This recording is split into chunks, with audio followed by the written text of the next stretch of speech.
le chef de l'État mise beaucoup d'argent dans nos services de renseignement, mais ça ne marche pas.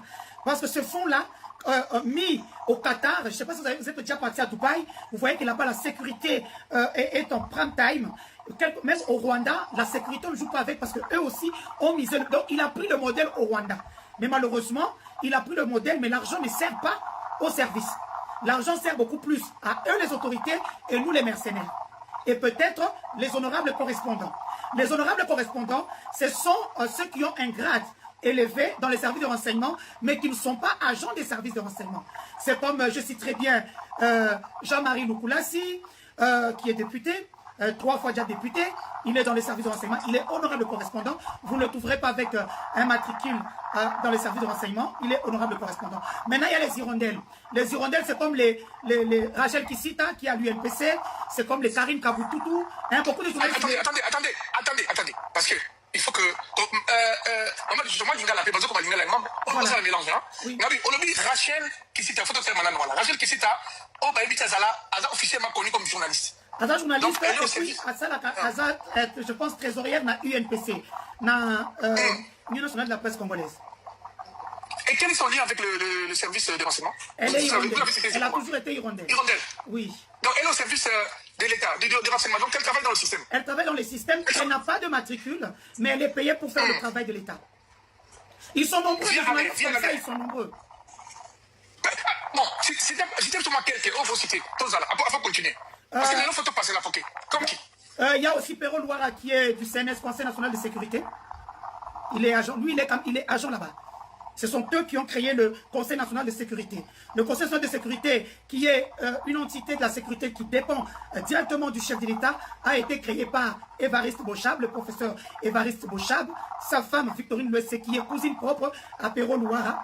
Et le projet a vu le jour au restaurant Zamani, où nous avions notre réunion de ressortissants du Grand Kassai. À ce moment-là, papa François Béa était encore là. Et c'est d'ailleurs lui qu'on avait mis à la tête de cette structure-là, à ce moment-là, dirigé par lui, papa François Béa. Mais c'est quelque chose qui a été créé, conçu par le professeur, le grand éminent professeur Évariste Bochab, un grand professeur constitutionnaliste, mais qu'aujourd'hui on le retrouve dans la rue pour des miettes. Bref, ils sont nombreux comme ça. Eliezer Tamboué. Eliezer Tamboué aussi. Eliezer Tamboué. Ils sont nombreux. Quand vous partez chez Télé 50, mon grand frère Jean-Marie Kassamba, ma grande sœur Nadine Kassamba. Attendez.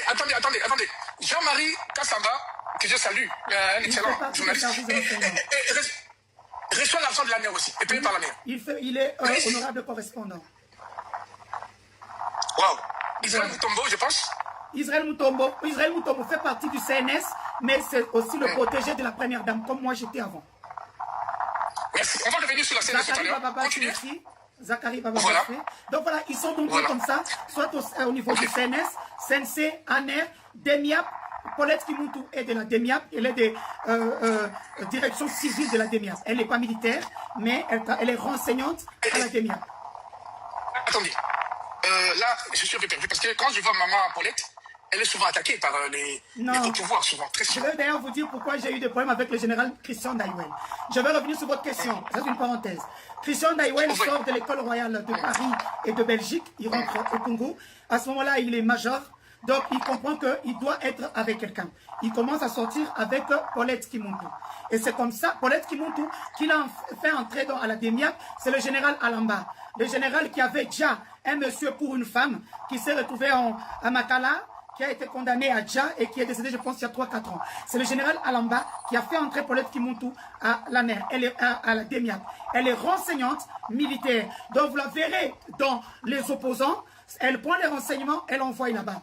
Ceux qui étaient avec nous une fois à l'anniversaire de Jean-Marie Kassamba chez le général Kassongo, une fois, Paulette était là. Christian Dewel, à ce moment-là, colonel, est venu en chemise blanche avec un jean enfoncé. Il a pris, ils ont commencé à parler à côté.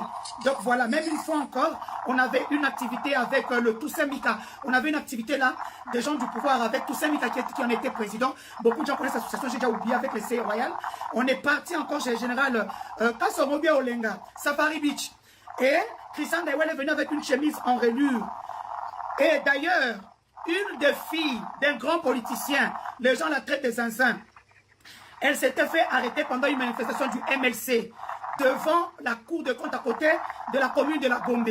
Elle s'était fait amie avec Paulette Kimuntu, ne sachant pas que Paulette a été envoyée par la DENIAP. Alors, en étant avec elle dans la manifestation, elle donnait le positionnement de la dame. Arrivée à l'endroit de la cour, c'est quelle cour? Oui, c'est la cour de cassation, je pense. À côté du ministère à côté de la commune de Gombe. Et là, la dame a été prise en étau par les gens de la DENIAP. On l'a ramenée au camp Lufungula, où elle a été vue par 10 prisonniers, s'il vous plaît. Et puis, on te demande de gémir. Si tu refuses, on te donne un coup, soit ici ou soit ici. Donc, la pauvre dame, les gens pensent que les enfants, cette histoire-là n'a jamais quitté sa tête. Je pense que vous la connaissez. Son prénom, c'est J. Son nom commence avec K. Voilà. Donc, je reviens sur l'ANER. Et donc, moi, en tant que mercenaire, je suis payé pour ça. Alors, quand on me met avec Denis Kadima, c'est comme ça que je commence à faire la communication de Denis Kadima. Je l'impose dans le milieu. Et Denis Kadima sort président de la CENI. Normalement, je devais travailler avec lui. Mais malheureusement, je n'ai pas pu travailler avec lui. Je me suis dit, il faut que moi, je ne peux pas travailler avec des gens. Je dois rester dans l'ombre. Je cherche même s'il y a un petit... juste une petite audio. Allez-y. S'il y a une petite audio, pour que vous puissiez un peu comprendre comment ça fonctionne. Et je suis resté en contact avec Denis Kadima. Je lui ai dit, moi, je ne saurais pas, moi je suis quelqu'un, je n'aime pas être dans un bureau. Comme j'ai dit à beaucoup d'autorités qui ont travaillé avec moi, je lui ai dit, ok, moi je vais aller aux élections, tu devras me rendre l'ascenseur. Denis Kadima m'a dit, ok, il n'y a pas de souci. Il a commencé à me payer à côté. Donc, j'ai fait ces activités, je mets dans mon magazine qu'on appelait... Quand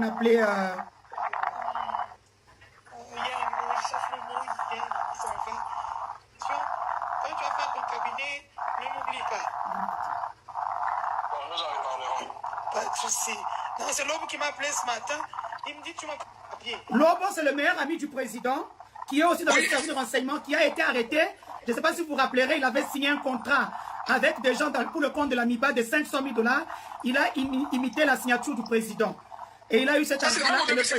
C'est ton premier mandat, hein? C'est ton premier mandat. C'est ton premier mandat, oui. Voilà, ouais. Il dit, tu es problématique. Là, les gens en train plus. Je pense qu'appeler, et dans tout ça, tu es sûr que ce moment-là, nous serons très loin. D'accord. Merci. Bon dimanche à toi. Ça, c'est le président Denis Kadima. Vous verrez, j'ai écrit. Ça, c'est mon téléphone de 2008. Hein. Vous verrez, c'est écrit Denis Kadima, félicitations. À ce moment, c'est quand il sort, président de la CENI. Voilà. Et je parle avec lui déjà. Je mets déjà les choses en branle pour qu'il ne m'oublie pas. Voilà.